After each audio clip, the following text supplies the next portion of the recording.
ओम नमः शिवाय। हर हर महादेव। आज अपने सुनेंगे एकादशी व्रत के पारण पर सुनी जाने वाली कथा। एकादशी व्रत का हमारे हिंदू धर्म में बहुत ही अधिक महत्व माना गया है। एकादशी का व्रत रखने वाला व्यक्ति अपने जीवन के समस्त सुखों का भोग करता हुआ अंत में मोक्ष को प्राप्त होता है।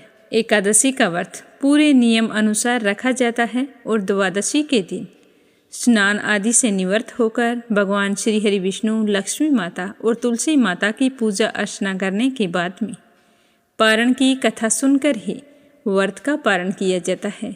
जो मनुष्य द्वादशी तिथि के दिन भगवान श्री हरि विष्णु की पूरे विधि विधान से पूजा करता है और उनकी कथाओं को सुनता है, उसकी सारी मनोकामनाएं पूर्ण होती है। इसीलिए हर विष्णु भक्त को एकादशी के दिन व्रत रखकर द्वादशी के दिन भली भांति श्री हरि विष्णु भगवान, माता लक्ष्मी और तुलसी माता की पूजा अर्चना करनी चाहिए। उसके बाद में उनकी कथाओं को सुनकर व्रत का पारण करना चाहिए।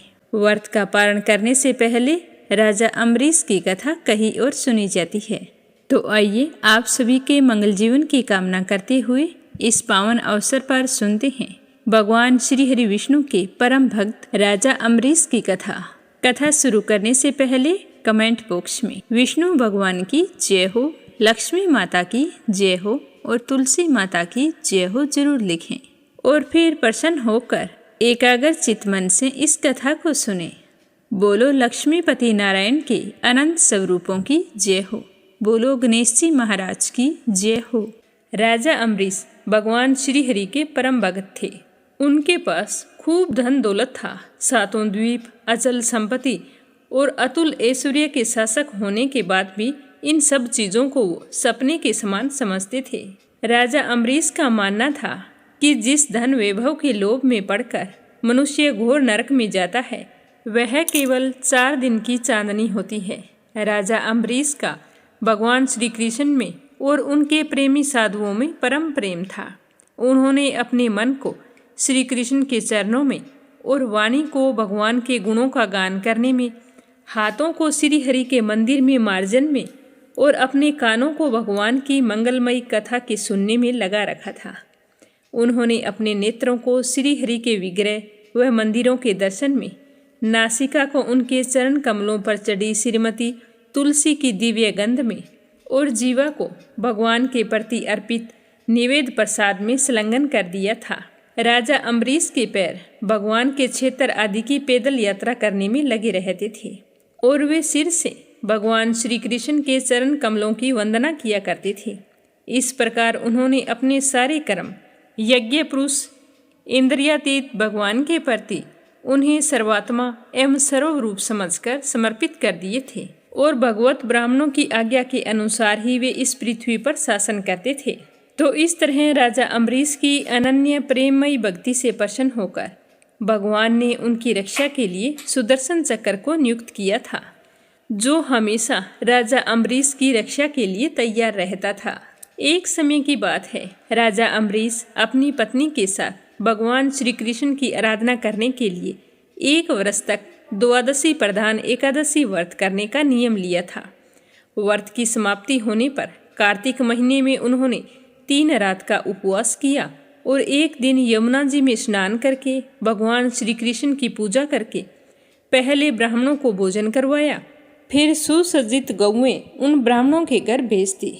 इस तरह से ब्राह्मण देवताओं को अच्छी तरह खुश करके उनसे आज्ञा लेकर व्रत के पारण की तैयारी करने लगे। तो उसी समय ऋषि दुर्वासा वहां पर पहुंच गए, जो श्राप और वरदान देने में माहिर थे।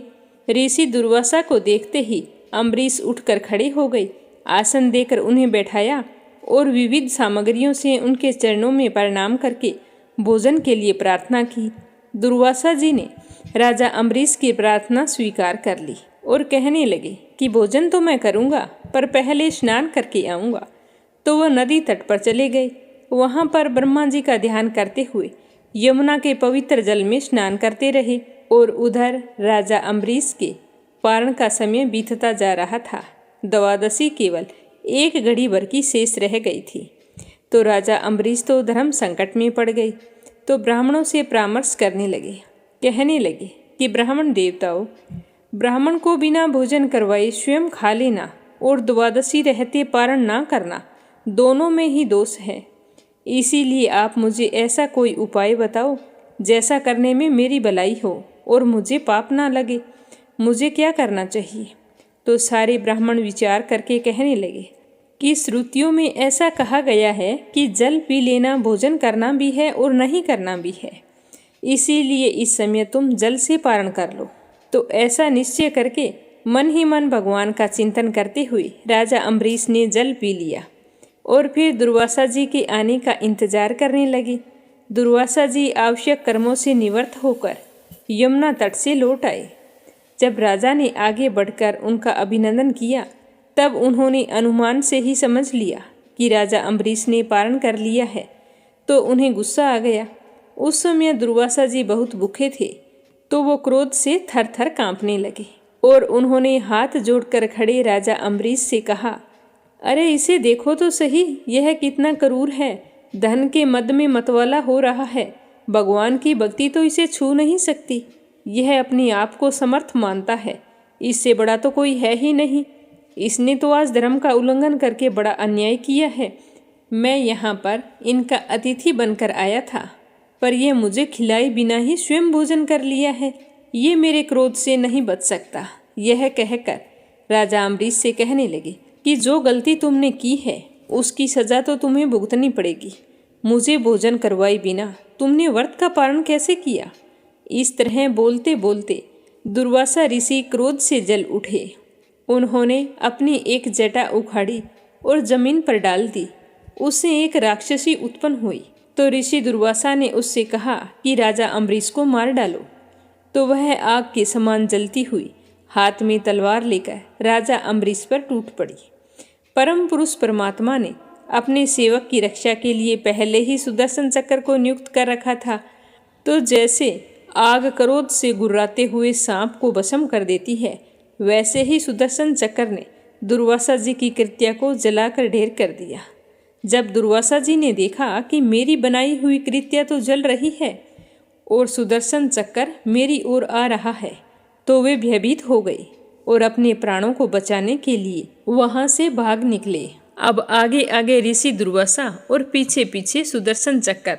तो दुर्वासा ऋषि भागते भागते आकाश, पृथ्वी, अतल वितल आदि नीचे के लोक, समुंदर, लोकपाल और उनके द्वारा सुरक्षित लोकों में एवं स्वर्ग लोक तक पहुंच गए। पर सुदर्शन चक्र उनके पीछे लगा ही रहा। तो इस तरह चक्कर को अपने पीछे लगा हुआ देखकर ऋषि दुर्वासा डर गए। जब ऋषि दुर्वासा को अपनी रक्षा करने वाला कोई भी दिखाई नहीं दिया, तो वो अपने प्राण बचाने के लिए देव शिरोमणि पितामह ब्रह्मा जी के पास गए और बोले कि पितामह, आप तो स्वयंभू हैं, आप इस तेजोमय चक्कर से मेरी रक्षा कीजिए। तो पितामह ने कहा कि दुर्वासा जी, मैं, शंकर जी, दक्ष, भृगु आदि प्रजापति, भूतेश्वर आदि सब जिनके बनाए नियमों में बंधे हैं तथा जिनकी आज्ञा शिरोधार्य करके हम लोग संसार का हित करते हैं, उनके भगत के द्रोही को बचाने में हम समर्थ नहीं हैं। जब पितामह ने इस प्रकार से दुर्वासा जी को निराश कर दिया, तो वो भगवान के चक्कर से डरे हुए कैलाशवासी भगवान शंकर की शरण में गए। तो शंकर जी से जाकर रक्षा की गुहार लगाई। तो शंकर जी ने कहा कि दुर्वासा जी, जिनसे पैदा हुए अनेकों ब्रह्मांडों में हमारे जैसे हजारों चक्कर काटते हैं, यह चक्कर उन्हीं विश्वेश्वर का शस्त्र है। तो अपनी जान बचाने के लिए आप उन्हीं की शरण में जाओ। विष्णु भगवान ही तुम्हारा मंगल कर सकते हैं। तो शंकर जी की बात सुनकर निराश होकर दुर्वासा जी श्री हरि के परम धाम बैकुंठ की ओर भाग पड़े। ऋषि दुर्वासा भगवान के चक्कर की आग से जल रहे थे। वे बैकुंठ पहुँचते ही भगवान के श्री चरणों में गिर पड़े। उन्होंने कहा कि हे अच्युत, हे अनंत, आप संतों के एकमात्र इच्छित हैं। प्रभु, संपूर्ण जगत के जीवन दाता, मैं अपराधी हूँ, आप मेरी रक्षा कीजिए। आपका परम प्रभाव न जानने के कारण मैंने आपके प्यारे भक्त का अपराध किया है। प्रभु, आप मुझे बचाइए। तो श्री भगवान जी बोले कि दुर्वासा जी, मैं तो सर्वथा भक्तों के अधीन हूँ, मुझ में तनिक भी स्वतंत्रता नहीं है। जो भक्त, स्त्री पुरुष, ग्रह गुरुजन, प्राण तथा इस लोक और परलोक सबको छोड़कर केवल मेरी शरण में आए हैं। उन्हें छोड़ने की तो मैं सोच ही नहीं सकता, तो मैं तुम्हें कैसे बचा सकता हूँ। इसमें कोई संदेह नहीं है कि ब्राह्मणों के लिए तपस्या और विद्या परम कल्याण के साधन है, परंतु यदि ब्राह्मण उदंड और अन्यायी हो जाए तो वे दोनों ही उल्टा फल देने लगते हैं। तो दुर्वासा जी दुखी होकर कहने लगे कि भगवान, कोई तो उपाय होगा जिससे मेरी रक्षा हो सके। मेरा शरीर तो बुरी तरह से जल रहा है।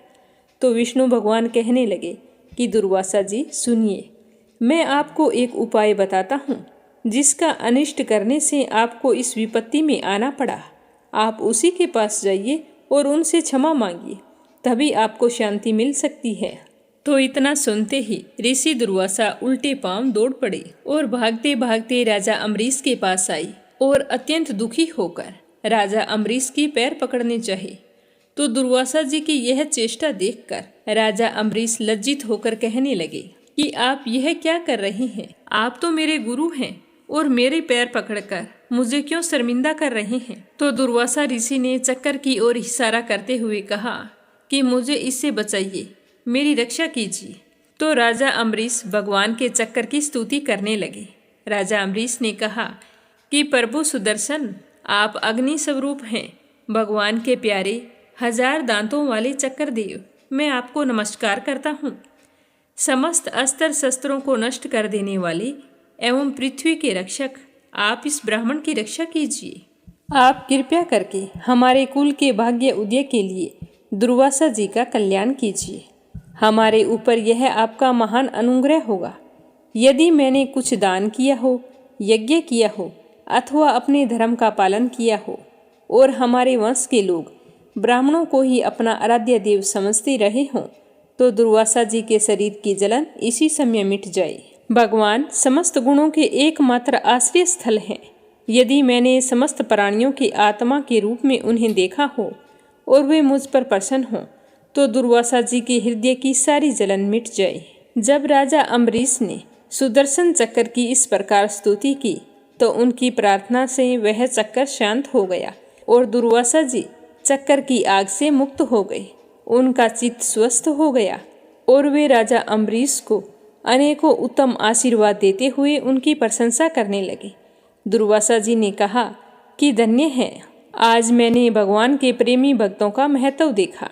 राजन, मैंने आपका अपमान किया, फिर भी आप मेरे लिए मंगल कामना कर रहे हैं। महाराज अम्बरीश, आपका हृदय करुणा भाव से परिपूर्ण है। आपने मेरे ऊपर महान अनुग्रह किया है। आपने मेरे अपराध को भुलाकर मेरी रक्षा की है। जब से ऋषि दुर्वासा के पीछे वो सुदर्शन चक्कर पड़ा था और वो अपने जीवन की रक्षा के लिए भाग रहे थे, तो सभी देवी देवताओं के पास जाकर राजा अम्बरीश के पास लौट कर आए। तब तक 1 साल का समय व्यतीत हो चुका था। फिर भी राजा अम्बरीश ने भोजन नहीं किया था। वे ऋषि दुर्वासा के लौटने का इंतजार कर रहे थे। तो उन्होंने दुर्वासा जी के चरण पकड़ लिए और उन्हें प्रसन्न करके विधि पूर्वक भोजन करवाया। तो यह देखकर दुर्वासा ऋषि बहुत ही खुश हुए। राजा अम्बरीश के गुणों की प्रशंसा करते हुए उनसे अनुमति लेकर आकाश मार्ग से प्रस्थान कर गए। इस तरह ऋषि दुर्वासा के प्रसन्नता पूर्वक चले जाने के बाद में राजा अम्बरीश ने अपने परिवारजनों के साथ बड़े ही प्रेम पूर्वक भोजन किया।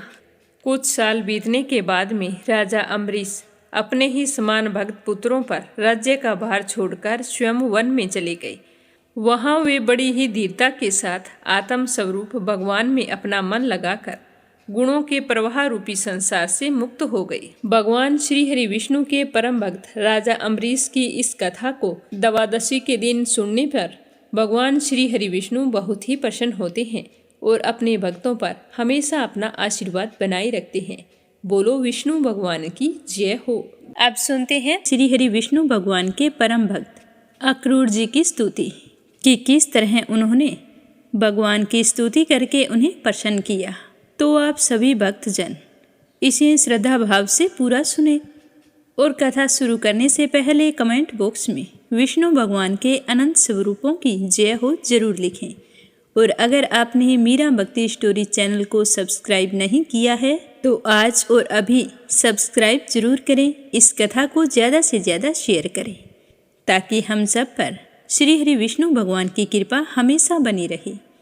बोलो श्री हरि विष्णु भगवान के अनंत स्वरूपों की जय हो। अक्रूर जी भगवान के दर्शन पाकर भाव विभोर हो गए और कहने लगे कि हे प्रभु, आप प्रकृति आदि समस्त कारणों के परम कारण हैं। आप ही अविनाशी पुरुषोत्तम नारायण हैं तथा आपके ही नाभि कमल से ब्रह्मा जी का आविर्भाव हुआ है, जिन्होंने इस चराचर जगत की सृष्टि की है। मैं आपके चरणों में नमस्कार करता हूँ। पृथ्वी, जल, अग्नि, वायु, आकाश, अहंकार, महतत्व, प्रकृति, पुरुष, मन, इंद्रिय, संपूर्ण इंद्रियों के विषय और उनके अधिष्ठातर देवता, यही सब चराचर जगत तथा उसके व्यवहार के कारण हैं और ये सब के सब आपके ही अंग स्वरूप हैं। प्रकृति और प्रकृति से उत्पन्न होने वाले समस्त पदार्थ इंद्रवृत्ति के कारण ग्रहण किए जाते हैं, इसीलिए ये सब अनात्मा है।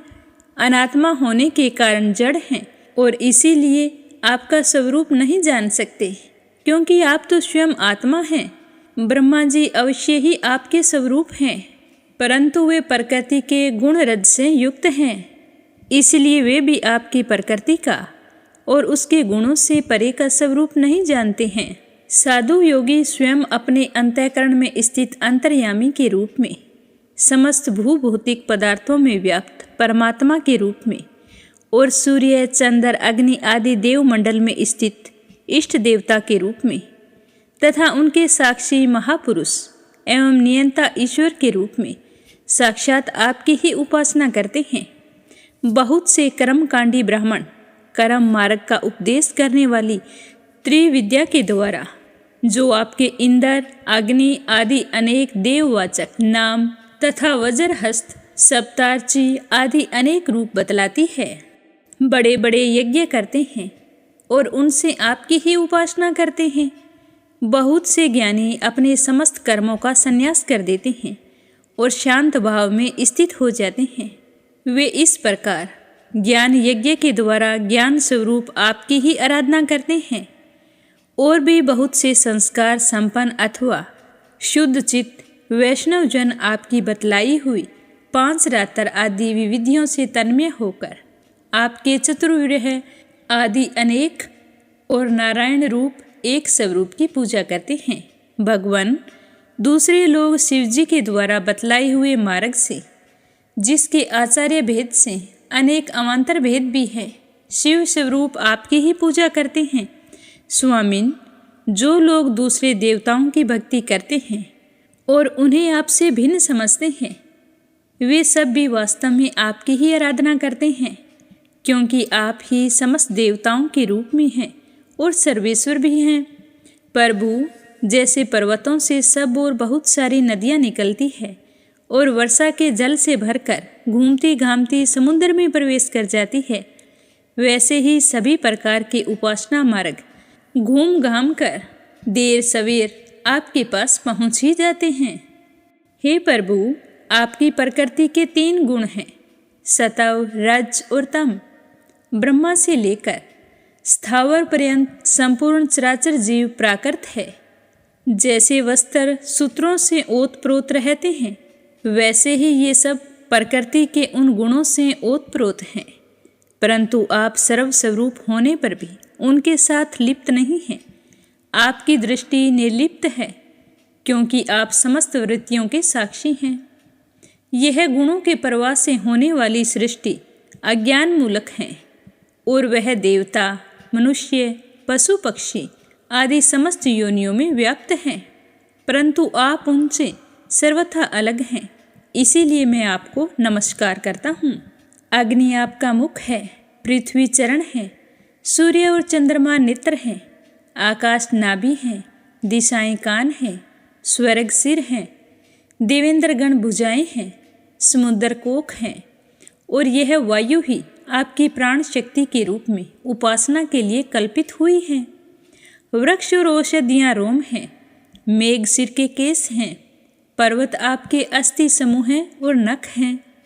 दिन और रात पलकों का खोलना और मीचना प्रजापति जनेंद्रिय हैं और वृष्टि ही आपका वीर्य है।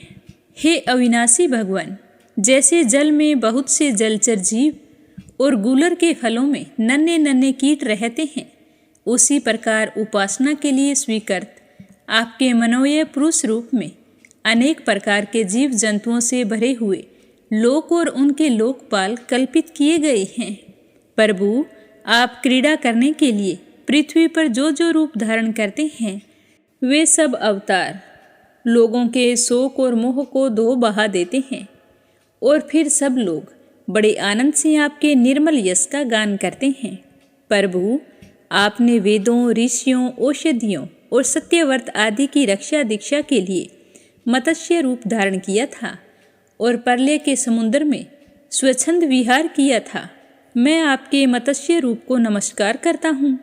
आपने ही मधु और कैडम नाम के असुर का संहार करने के लिए हयग्रीव अवतार ग्रहण किया था। मैं आपके उस रूप को भी नमस्कार करता हूँ। आपने ही वह विशाल कच्छप रूप ग्रहण करके मंदराचल को धारण किया था। आपको मैं बारंबार नमस्कार करता हूँ। आपने ही पृथ्वी के उद्धार की लीला करने के लिए वराह रूप स्वीकार किया था। आपको मेरा बारंबार नमस्कार है। प्रहलाद जैसे साधु जनों का भय मिटाने वाले प्रभु, आपके उस अलौकिक नरसिंह रूप को मैं नमस्कार करता हूँ। आपने वामन रूप ग्रहण करके अपने पगों से 3 लोक नाप लिए थे। मैं आपको नमस्कार करता हूँ। धर्म का उल्लंघन करने वाले घमंडी क्षत्रियों के वन का छेदन कर देने के लिए आपने भृगुपति परशुराम का रूप ग्रहण किया था। मैं आपके उस रूप को भी नमस्कार करता हूँ। रावण का नाश करने के लिए आपने रघुवंश में भगवान राम के रूप से अवतार ग्रहण किया था। मैं आपको नमस्कार करता हूँ। वैष्णव जनों तथा यदुवंशियों का पालन पोषण करने के लिए आपने ही अपने को वासुदेव, संकर्षण, प्रद्युम्न और अनिरुद्ध इस चतुर्ग्रह के रूप में प्रकट किया है। मैं आपको बारंबार नमस्कार करता हूँ।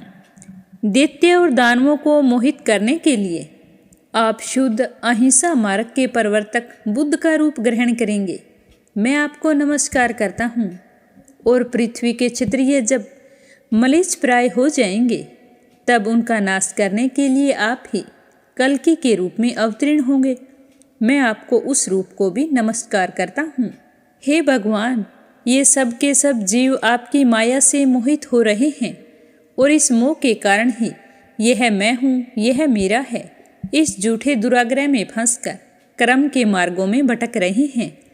मेरे स्वामी, इस प्रकार मैं भी स्वजनों में दिखने वाले पदार्थों के समान झूठे देह, गे, पत्नी, पुत्र और धन स्वजन आदि को सत्य मानकर उन्हीं के मोह में फंसा रहता हूँ और भटक रहा हूँ।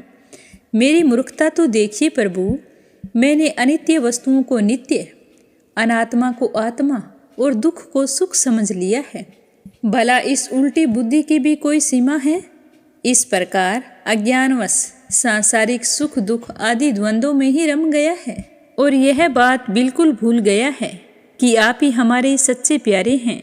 जैसे कोई अनजान मनुष्य जल के लिए तालाब पर जाए और उसी से पैदा हुए सिवार आदि घास से ढका देखकर ऐसा समझ ले कि यहाँ जल नहीं है, तथा सूर्य की किरणों में झूठ मूठ प्रतीत होने वाले जल के लिए मृग तृष्णा की ओर दौड़ पड़े, वैसे ही मैं अपनी ही माया से छिपे रहने के कारण आपको छोड़कर विषयों में सुख की आशा से भटक रहा हूँ।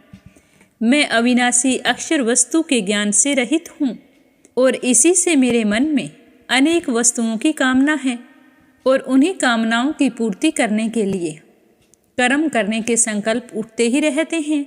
इसके अतिरिक्त ये इंद्रियां भी जो बड़ी प्रबल है, मन को मत मत कर बलपूर्वक इधर उधर घसीट कर ले जाती है।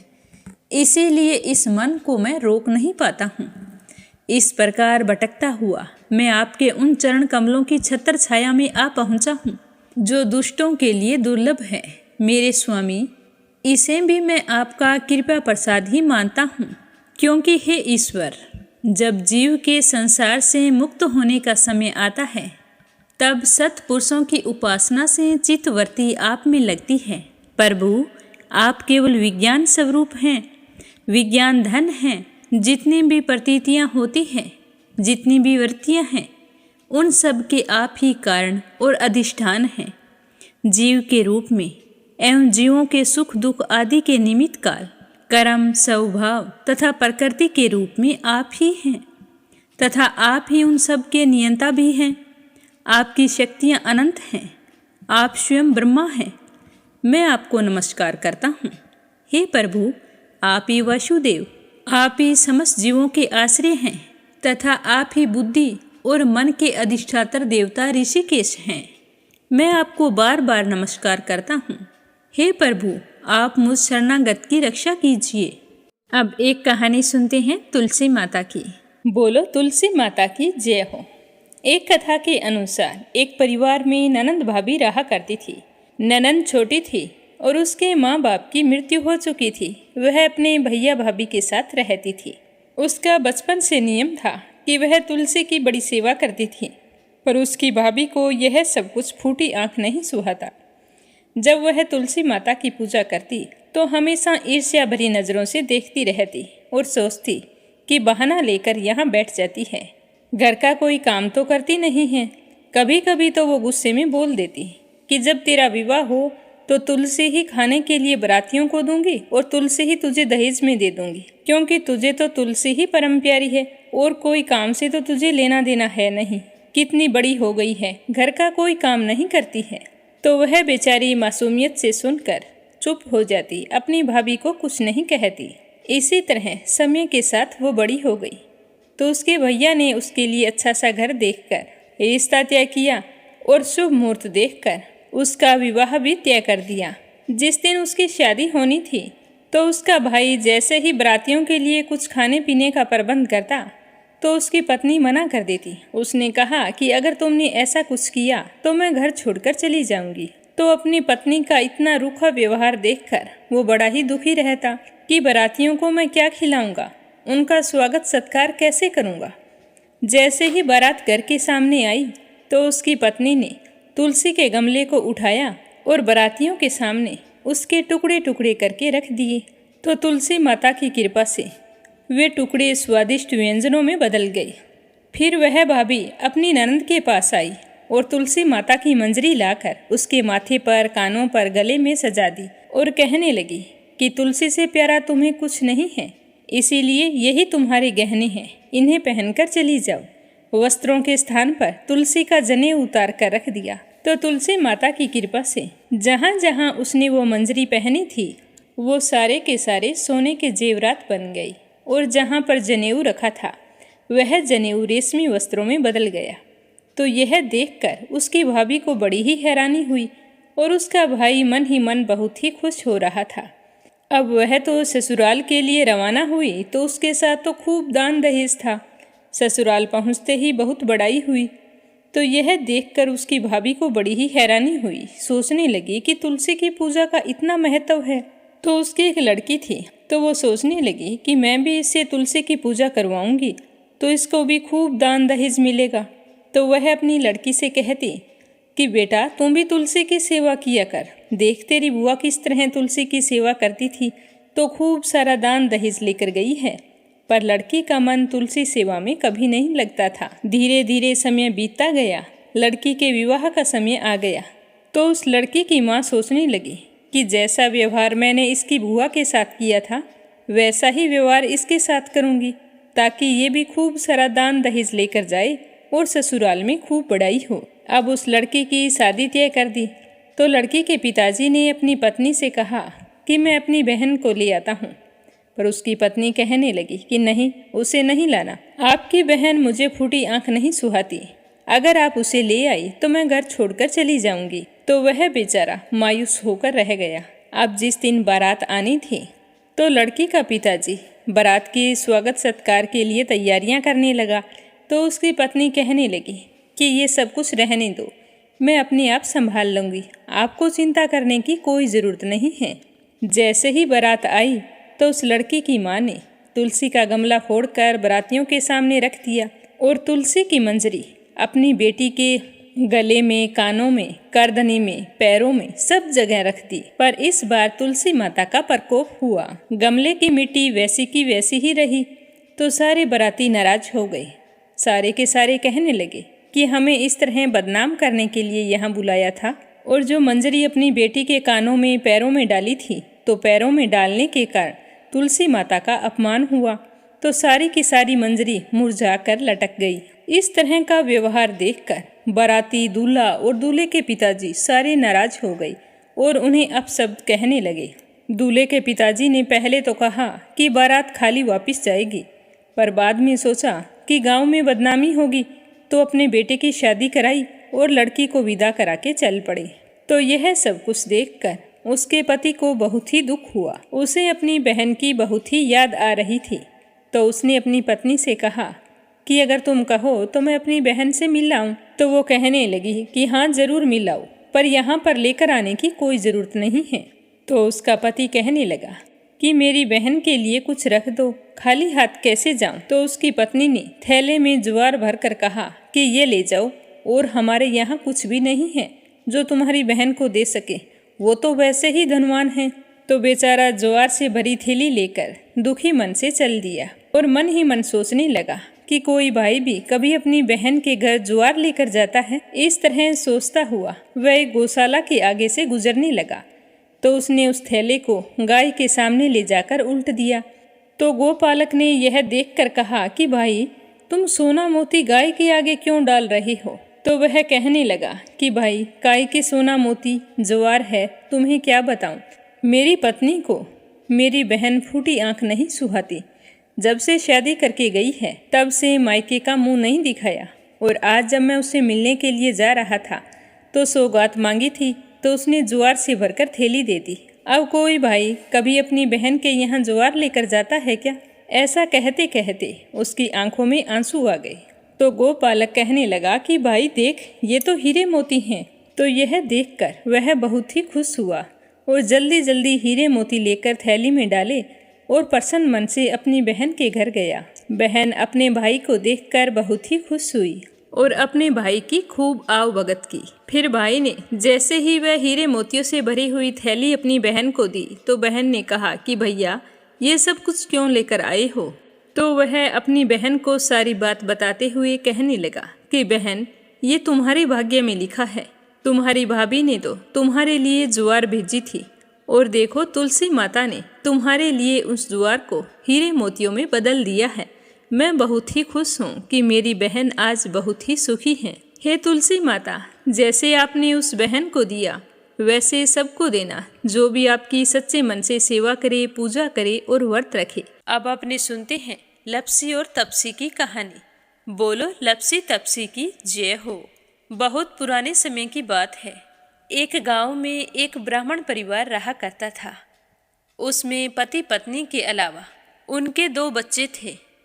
एक बेटा था, एक बेटी थी। ब्राह्मण दंपति बहुत ही सरल स्वभाव के थे। समय मिलने पर प्रभु का स्मरण किया करते थे।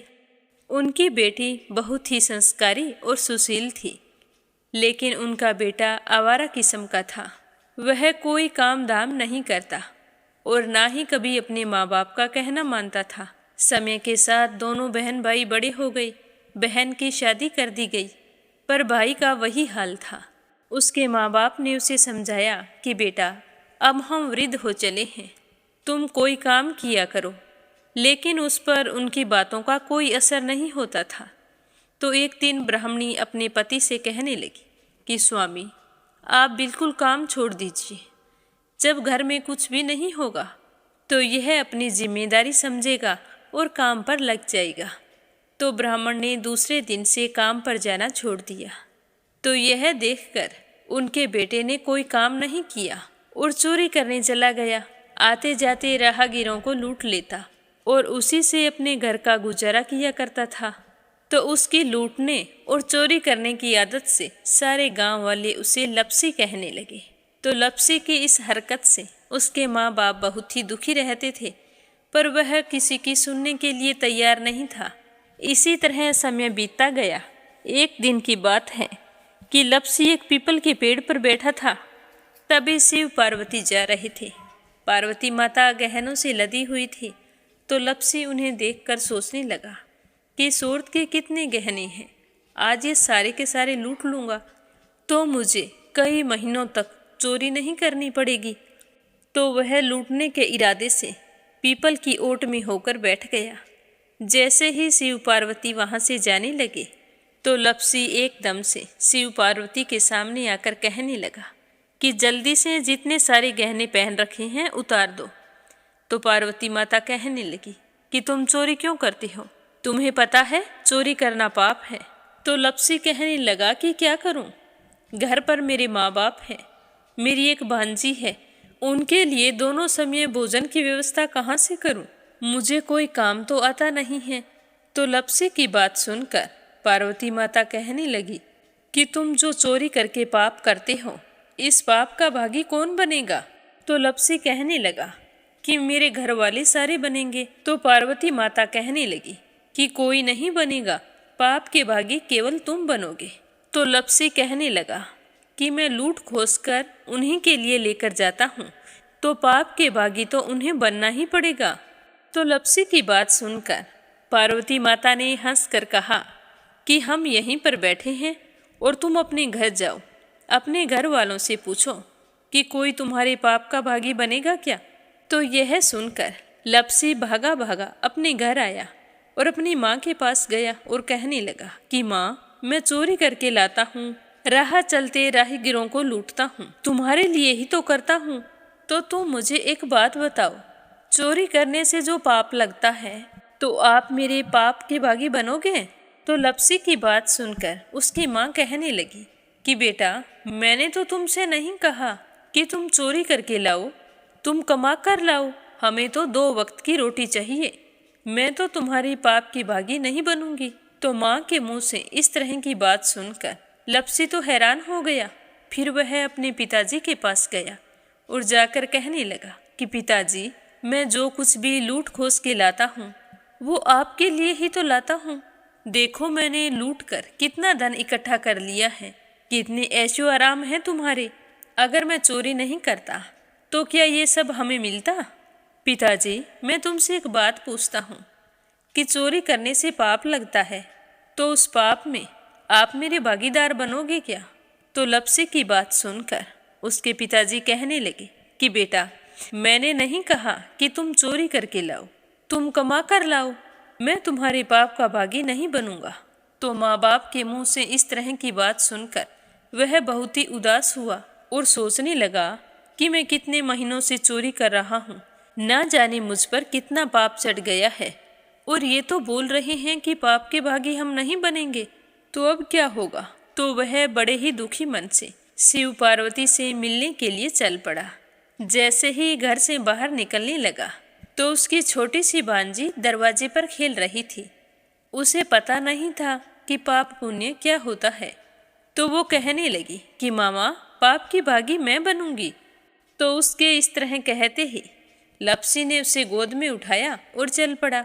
शिवजी भगवान और पार्वती माता के पास जाकर कहने लगा कि घर वालों ने पाप का भागी बनने से मना कर दिया है और एक यही है जो पाप की भागी बनने को तैयार है।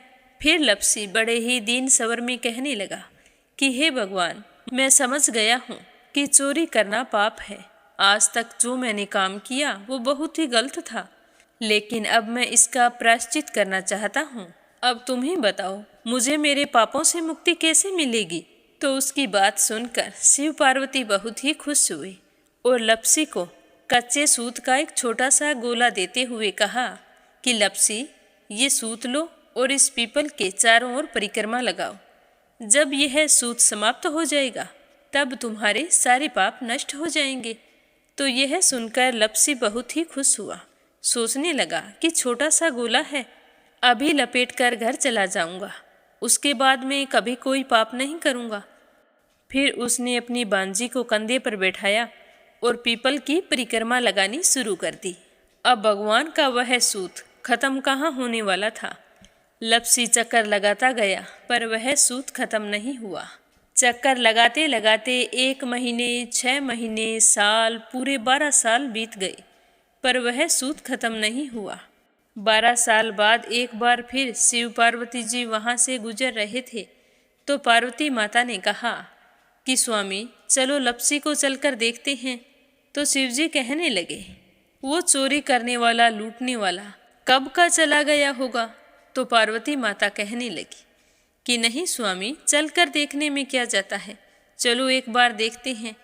तो शिव पार्वती जी जैसे ही पीपल वृक्ष के पास आए तो देखा कि लपसी तो अब भी चक्कर लगा रहा है।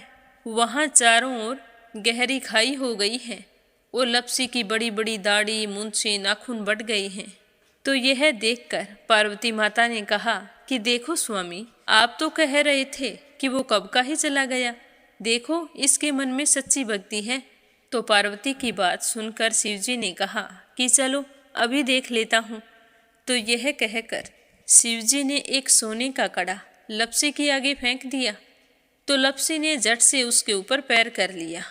फिर अचानक से उसका ध्यान शिव पार्वती जी की ओर गया तो वो हाथ जोड़कर कहने लगा कि भगवान, अब तो मेरे पाप समाप्त हो गए होंगे, आप मुझे यहाँ से जाने की आज्ञा दीजिए, आपका यह सूत अभी तक खत्म नहीं हुआ है।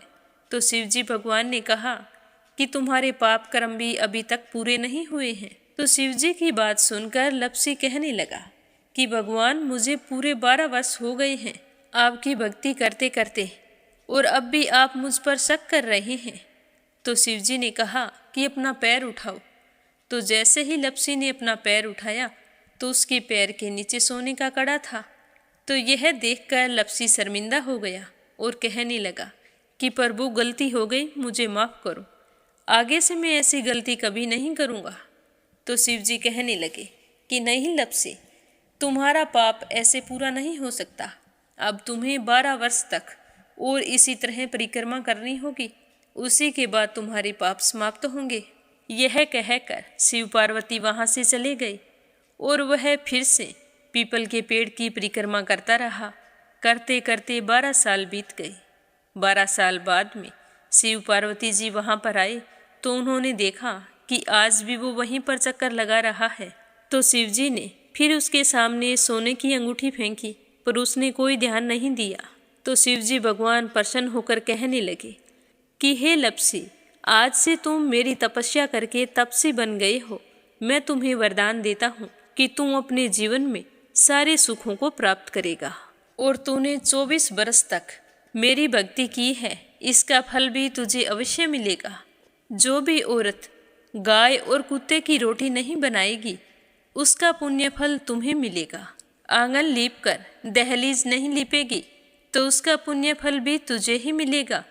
अगर हमारे घर की बहन बेटी को हम सूट, तीवल या साड़ी भेंट स्वरूप देते हैं तो साथ में मोली का धागा और कुछ रुपए नहीं देंगे तो उसका पुण्य फल भी तुम्हें ही मिलेगा। अगर कोई दिए से दिया जलाएगा तो उसका पुण्य फल भी तुम्हें ही मिलेगा। अगर व्रत और पूजा पाठ में सारी कहानी सुन ले और तुम्हारी कहानी ना सुने तो उसका पुण्य फल भी तुम्हें ही मिलेगा। कहा जाता है कि तभी से सुबह पहली रोटी गाय की और सुबह की अंतिम रोटी छोटी बनाई जाती है और शाम को अंतिम रोटी बड़ी बनाई जाती है जो कुत्ते की होती है। और दिए से दिया भी नहीं जलाया जाता। और घर की बहन बेटियों को सूट और तीवल के साथ भेंट स्वरूप कुछ रुपए भी जरूर दिए जाते हैं। और उसी दिन से हर व्रत कथा के बाद में लपसी तपसी की कहानी जरूर सुनी जाती है। और कथा समाप्त होने पर कहा जाता है कि लपसी का फल लपसी को मिले, तपसी का फल तपसी को मिले। हमारी पूजा पाठ का, हमारे व्रत का और हमारी कहानी का पुण्य फल हमें मिले। बोलो लपसी तपसी की जय हो। तो ये थी एकादशी व्रत के पारण की कथा। समाप्त होते ही कमेंट बॉक्स में श्री हरि विष्णु की जय हो जरूर लिखना। आप सभी की मंगल कामना के साथ ओम नमः शिवाय। हर हर महादेव।